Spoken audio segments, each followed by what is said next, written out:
historic wins, People want to change. There are a lot of people here who've never been involved in a political campaign in their life. painful losses. I'm going to be looking for other work, obviously. And it is what it is. We unpack your choices at the ballot box this week and ask what happens now.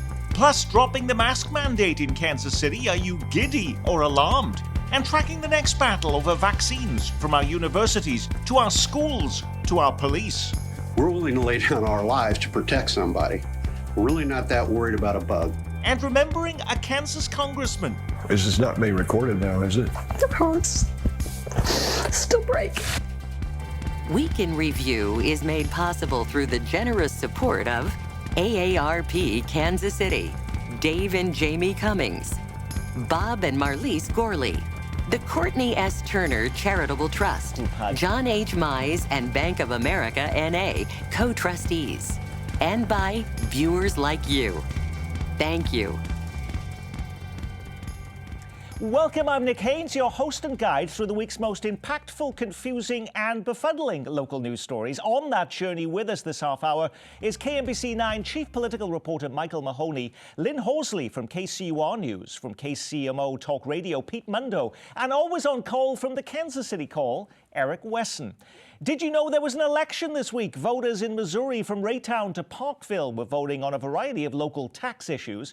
In Independence, voters approved giving more money to the police. But most of the action was taking place on the Kansas side. Did you see this coming? Tyrone Garner ousting David Alvey. He is now the first black mayor in Kansas City, Kansas history. People want to change. They wanted somebody that is qualified, somebody that had a connection with the community, somebody that they could trust and believe in, and that somebody that was going to fight for them and put them first. I'm disappointed. I'm going to be looking for other work, obviously. Alrighty, Lynn Horsley, what did David Alvey do so wrong, and what did Tyrone Garner do so right? Well, I think it's a tough time for incumbents. David Alvey did note that he was the mayor during COVID, and so on election night after he had lost, he said he thinks the voters are in a foul mood. They're angry for a variety of reasons, and part of that may be just the negative national politics. But David Alvey ran on a platform that things were going pretty well in the county and that he had brought a lot of economic development and projects. And Tyrone Garner, I think, tapped into the sense that taxes and utility bills are still too high. There's still a lot of disinvested areas, neglected neighborhoods, small businesses were struggling. He just tapped into the discontentment, and he brought a very energetic and animated campaign and said that he would be a more proactive leader. You said that people were angry this time during this year, but are they angry all of the time in Wyandotte County? I was amazed back in 2017, Michael Mahoney. You know, Mark Holland loses. David Alvey, he's just a Rockhurst High School administrator. He wins that race. I thought it was a huge surprise. What does this election tell us? 2 cycles now of major disruption in Wyandotte County. Is it just too difficult to govern Wyandotte County? I don't think it's too difficult, but it is hard. And I think Lynn's right that there is some voter discontent there. And I'm being mild when I say that. People are ticked off in Wyandotte County. They think their taxes are too high. They're lower than what they used to be. And there was a sense I got from the campaign that this was going to be a fist fight and it was going to be close, and that Alvey was in trouble from the get-go. Should we quit saying, Eric Wesson, by the way, that this is the first black mayor of Kansas City, Kansas? We heard the first Asian American, first woman mayor of Boston, for instance. Have we come to a point that we don't need to say those things anymore? Or is this really, truly transformational in Wyandotte County this week? Well, given the historic value of it, I think it's still proper to say that they elected their first black mayor. But then they've got a black district attorney over there. They've got a black chief of police over there. The school board superintendent is black female as well. So I think we can still say that. But one of the things that I heard in talking to people over in Kansas City, Kansas, with Alvey is, one, the lack of economic development, and give him the benefit of the doubt with COVID, but there were still some things that he still could have done that weren't done, and people were kind of disgruntled about that. the lack of viable grocery stores over in Kansas City, Kansas, especially in certain areas, is still they consider the Family Dollar store a grocery store, and that's not what that is. So they were still kind of disgruntled about him not bringing viable grocery stores to that area. Michael. Yeah, I think it's proper to take note of the fact that it's the first black mayor in KCK. And the thing to remember about this is what makes KCK distinctive in this regard. This is a city that, at least demographically, in terms of race, is divided by thirds. It's 1/3 white, it's 1/3 African-American, and it's 1/3 Latino. So it is important to know that. And Eric's right on this. A lot of dissatisfaction, especially inside of 635 in the northeast corner of KCK, where they have lots of problems, lots of poor housing, lots of vacant lots, lots of trashy houses that haven't been kept up. And there's been a feeling there that the inside of KCK, inside of 635, has been neglected at the expense of the legends. Which is exactly what David Alvey said 4 years ago when he was running against Mark Holland. It seems a repeat of that loop. But Tyrone Garner was one of the top people within the police department. His only credential in elected office was with the Kansas City, Kansas the Community College, as on the Board of Trustees there, Lynn. Is it going to be a huge task for him to get up to speed now and lead that county? He knows the county well, and even coming from the police department, I think he knows it well. But yes, I mean, this is going to be a learning curve for him as far as, running the government. And on election night, he said he's going to need the commissioner's help, the staff's help. He promised, he made some pretty ambitious promises, so he's got a lot of work to do. By the way, I always get sad for the candidates who lose, by the way, Michael. And so I just saw the clip there about David Alvey saying he has to find a job right now. What is his future? What kind of job will he have? Well, he can go back to Rockhurst and continue to be an administrator. I believe he was a counselor at Rockhurst, so I'm sure they would welcome him back. I'm always reminded of the best consolation speech I ever heard from a candidate, Davy Crockett, when he was said to have lost his seat in Congress. And next day, he went to all the supporters and went, "Davy, you're a legend here. What happened?" He said, "I don't know what happened here, but I'm going to Texas, and the rest of you can go to hell." Now that's a concession speech. And this, I've done this show for about 20 years, and this is the first Davy Crockett reference we've ever had. Eric Wesson? Gardner's campaign promises are very ambitious, but he ran a good ground game. Let's give him credit for that. This was no landslide, by the way, for Garner. He wins by about 300 votes in the unofficial results. The same is true in Johnson County, where City Councilman Kurt Skoog was elected the new mayor of Overland Park. Just 500 votes and change separated him from his opponent, Mike Zinnigy. And what we proved today is that Overland Park can be independent, can be our own city. We don't have to follow the guidelines of Washington, D.C., or the guidelines of Topeka. We are Overland Park.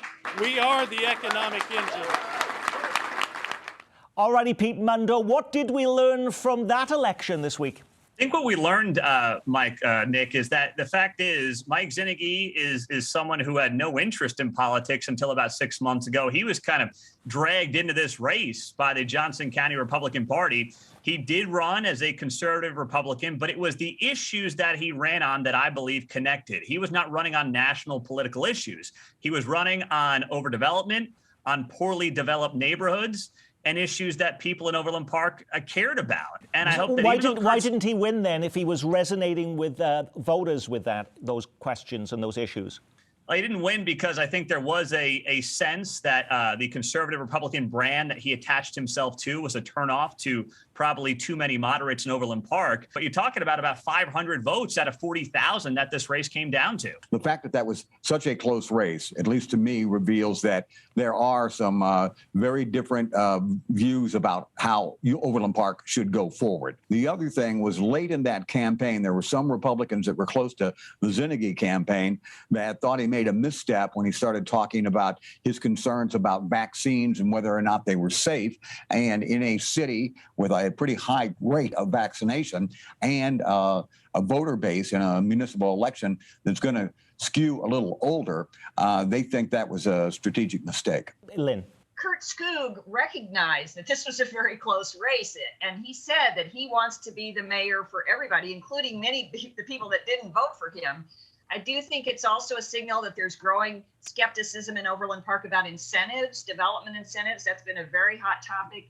And also the proliferation of luxury apartments. Overland Park has a little bit of an identity crisis. Do they want to be a suburban bedroom community, or do they want to be an urban center? And they're trying to kind of thread that needle. What would we see as the biggest difference now that he replaces Carl Gerlach as mayor? The fact that Carl Gerlach and Ed Eilert before him both endorsed Kurt Skoog, does that mean we won't see much of a change? Well, I do think that Kurt Skoog is going to, again, face more skepticism about incentives. Obviously, Carl Gerlach and I think even Ed Eilert before that, they relied heavily on incentives to kind of get developments going. I think they're going to be, as Lynn said, a little more cautious and a little more skeptical about tax abatements and some incentives. What have often been considered low-key bottom of the ballot races for school board were getting some surprising amounts of attention. Division over mask mandates and the teaching of race in schools fueled interest from out-of-state political groups in this campaign. What happened? Well, according to the Kansas Reflector news site, 7 of the 10 candidates in our area who'd campaigned against masks and critical race theory were rewarded with seats on the school board.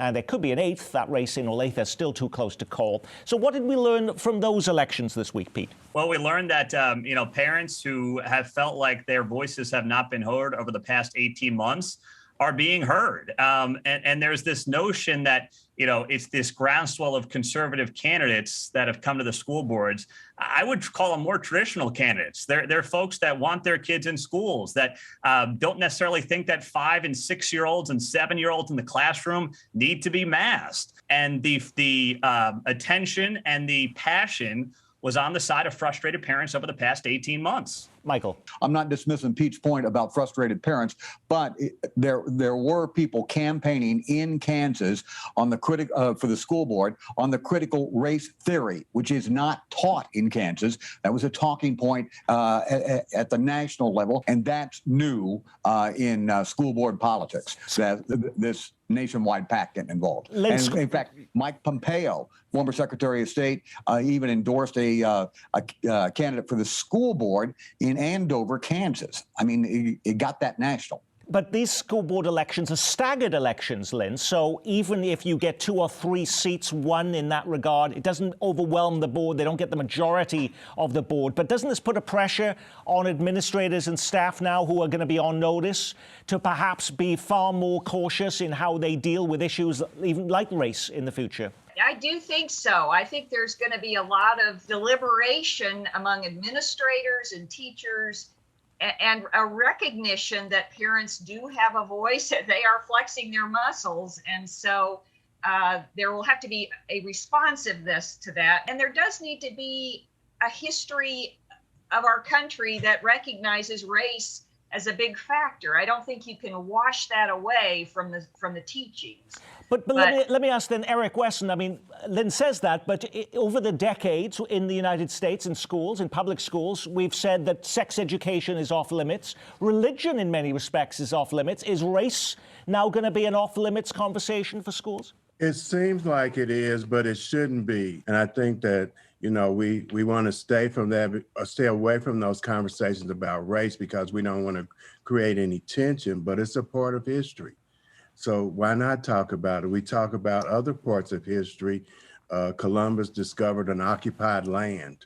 People were here when he got here, but we learned that in elementary school that Columbus discovered it. So when we learn that, we should learn about everything that relates to How do you see this playing out, Pete? I mean, are we going to get to a point of saying, let's not talk about slavery, let's not talk about Jim Crow in the future?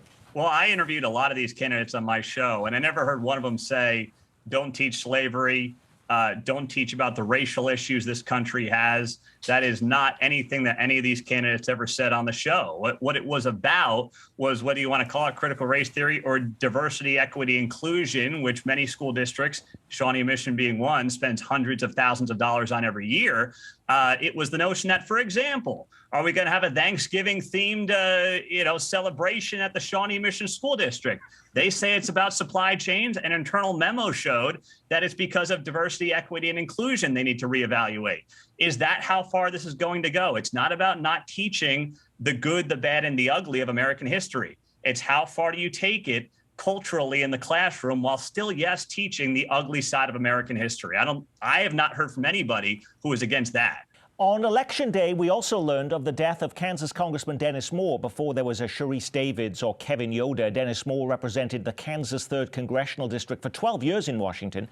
Since leaving office, he battled Alzheimer's and cancer. He was 75 years old. What is Moore's legacy, Michael? A legacy of public service. He was a blue dog Democrat on the conservative side of the Democratic Party. They always wanted to know, Democrats in this caucus, where are you going to pay for these social programs? Do you have a plan to pay for this? In addition to that, he served with distinction as the Johnson County District Attorney for a long time. You know, he's also remembered for his unusual approach to campaigning. That included appearing folksy and strumming a guitar. Here's one of his campaign ads. Music lessons with Dennis Moore. Country. My patient's Bill of Rights will make you kick up your heels. Rock. We need to make Social Security solid as a rock. And finally, picking. I hope you'll be picking Dennis Moore for Congress. Thank you. Have our politicians lost that sense of playfulness and fun today? I think about Eric Greitens blowing things up in his ads when he ran for governor. It's not quite the same, is it, Lynn? He was so good-natured, and I think it's always helpful to be able to play an instrument. He was a really good guitarist, and we all remember Bill Clinton playing the saxophone on late night TV. I mean, I think, unfortunately, bringing a good-natured, friendly attitude and kind of a bipartisan perspective does seem in short supply right now. We don't see that sort of playfulness or people playing guitars in their ads today, Pete. No, and I'm not an overpaid political advisor, but if I were, I would not suggest doing that in 2020. I mean, with what we just talked about, there is anger. I mean, that is winning out the day right now. The last couple of election cycles, I don't see that changing in 2022 on either side of the aisle. Yeah, playing the guitar is not going to win you any campaigns in 2022. I promise you that. Yeah, you got to remember that campaign and that ad, which Dennis Moore waffled about doing up to literally the last moment on that. That was over 20 years ago. Okay, that's a long time, and things do change, as Pete notes. In other news this week, when you head to the coffee shop, restaurant, or grocery store in Kansas City, you'll no longer have to wear a mask. The city council voting to end the mask mandate, at least for adults. Kids and staff in school districts will still have to wear them. They're also required on school buses. Not everyone's happy that grown-ups no longer have to wear them, but kids do. Why the distinction at all, Michael Mahoney? The Lucas administration and the health department say that their overriding goal in this is they want to make sure that schools stay open for the entire school year, that they don't have to shut down, they don't have to lose kids to quarantine. Good luck enforcing that. Good luck enforcing that. Talking about distinctions, though, Eric, why is Jackson County voting this week to extend its mask mandate right until almost late November, and Kansas City is removing it for adults? I mean, is the science so different a few miles away in the rest of Jackson County? Jackson County has its own health department, which has its own method of how they are gauging how the progress is, versus Kansas City, who has its own health department. Lynn.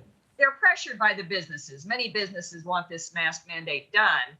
In Jackson County, Ron Finley noted that people are still dying. The hospitals are still crowded. We've come a long way from 14 days to slow the spread to now no one can die of COVID. I mean, that's kind of I don't know. I just find it dystopian to walk into Crown Center and see adults happily walking around with 5-year-olds in masks. And I think that, as Michael pointed out, the enforcement of this is going to be comical because there's not going to be any. And I think it sets a dangerous precedent. I say this as a vaccinated person, but I just think it sets a dangerous precedent to find yourself in a situation where you're going to sit there and say the kids got to wear them until when? Do we need to get to a vaccination rate of children? Is that what we're waiting for? Mayor Lucas said on my show he wants to give 4 weeks for parents who want to get their kids vaccinated to get the vaccine, and then he hopes it's gone for good.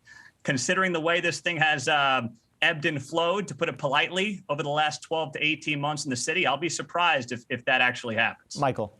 Speaking of rate, Kansas City's rate is actually worse than the vaccination rate for the state of Missouri. Kansas City's at 48%. State of Missouri is at 49%. As Lynn said, not out of the woods, not even close. In other news, the clash over vaccine mandates hits Kansas this week. The state's biggest universities are now requiring all workers and faculty to be vaccinated or be fired. Administrators at KU, K-State and Wichita State say they're under pressure from a new Biden administration policy that blocks schools from receiving federal research money if employees have not received the COVID shot. What's going to be interesting to watch is how Kansas lawmakers respond. Is there any evidence they're going to punch back and start cutting or eliminating funding from these universities if they put these vaccine requirements in place, Pete?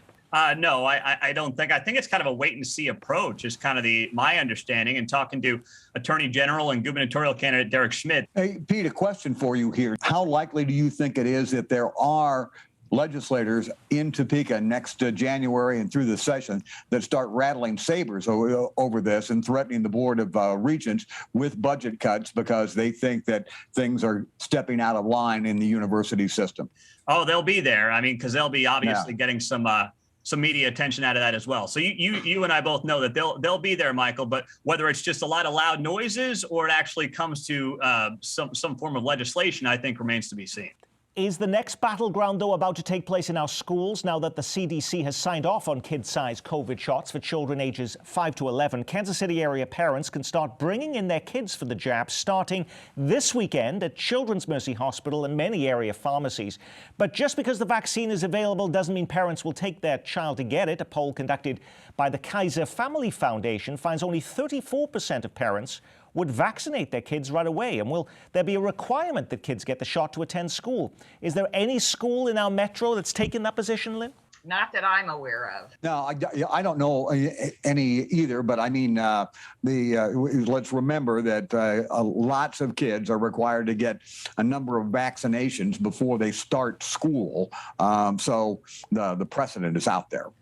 Is that the big battle for next year then, Pete? I hope not, because to my colleague's point, I don't know anyone that has the appetite to mandate it for children. You know, if you're looking at 2/3 of parents who are saying we're not doing this thing right away, at least, good luck with that. I'm sure you've seen news stories now in Chicago and New York City of police officers and firefighters calling in sick en masse to protest requirements they be vaccinated. If they're really unhappy, Johnson County Sheriff Calvin Hayden has a place for them. He's declared his office a safe haven for officers around the country who are being pushed out because they won't get vaccinated or feel they're not being appreciated by their communities.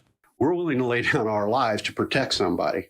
We're really not that worried about a bug. Do we have any evidence, Pete, that we are seeing moving trucks coming in from New York and Chicago filled with firefighters and police officers wanting to come to Johnson County? Not that I'm aware of either on that, Nick, but it doesn't mean that Hayden may not have a gig for him somewhere along the line. I think it's important to note, too, here in this, it gets pushed as Calvin Hayden being an anti-vax sheriff. You can be pro-vax, anti-mandate. I think that's something that needs to be noted when this conversation does take place. Nick, I guess I would have to say that if I called the sheriff's office, I would either want the people responding to be vaccinated or wearing a mask. The whole thing with Sheriff Hayden, to me anyway, sounds like window dressing. I don't think he's going to have any major difficulties, any major changes in his staff.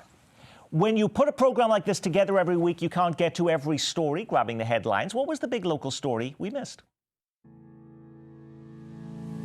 Finally a win! The Chiefs stopped the sky from falling. And introducing Kansas City's newest sports team, are you ready for the Current? This is going to be one of the hottest items you can have in Kansas City.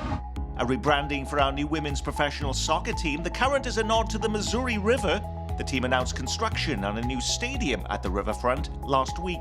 He never seems to be out of the news. Now new calls for Aaron Coleman to resign. The Democratic state lawmaker from Wyandotte County arrested this week on a domestic violence charge. As world leaders meet for the UN Climate Summit, local governments trying to signal how much they're changing. Kansas City announcing plans to build the largest solar farm in the country on a site next to the airport. It has the potential to power most or all of the homes and businesses in all of Kansas City. And this may not be necessary, but just a reminder, you get an extra hour in bed Sunday morning. do what you will to your clocks, but they should be set back an hour as daylight saving time ends. Alrighty, Eric Wesson, did you pick one of those stories or something completely different? I chose the negotiations are underway or beginning for the police budget. An additional $70 million the police department is requesting, but revenue is down for the city or is flatlined. So why do you ask for more money when the city's not making that much more money? Lynn. Two quick things. The city council will vote on a resolution recognizing a climate emergency. Also, the redistricting commission is redrawing or recommending new boundaries for council districts. I think people are going to be very surprised at how much the districts will have to change because of population growth. And Pete. Well, I think this is something that applies nationally and locally, but it's the overall the failure of Democrats to run against Donald Trump in this 2021 off-year election. And I don't see that getting any better in 2022, given the guy is not the president and not on the ballot. So, Kurt Skoog used it a little bit in Overland Park. It obviously was a big part of the Virginia governor's race. Sharice Davids has had a lot of success in her 2 elections, I believe, because of Donald Trump. She's going to need a new strategy in 2022. Michael. Trump will be on the ballot, certainly, in the Missouri Senate primary, as a lot of the candidates try to see who was closest to Trump and try to woo voters like that. I want to expand on what Lynn talked about. It's not just redistricting the Kansas City, Missouri City Council. It's redistricting the boundaries in Kansas and Missouri for all the state legislators, as well as the members of Congress. And this will be coming to a head in the next few weeks in both of these states, and it's something to keep your eye on. And that is our Week in Review. Our thanks to Channel 9's Michael Mahoney, KCUR's Lynn Horsley, The Call's Eric Wesson, and 6 to 10 weekdays on KCMO Talk Radio, Pete Mundo. And I'm Nick Haynes from all of us here at Kansas City PBS. Be well, keep calm, and carry on.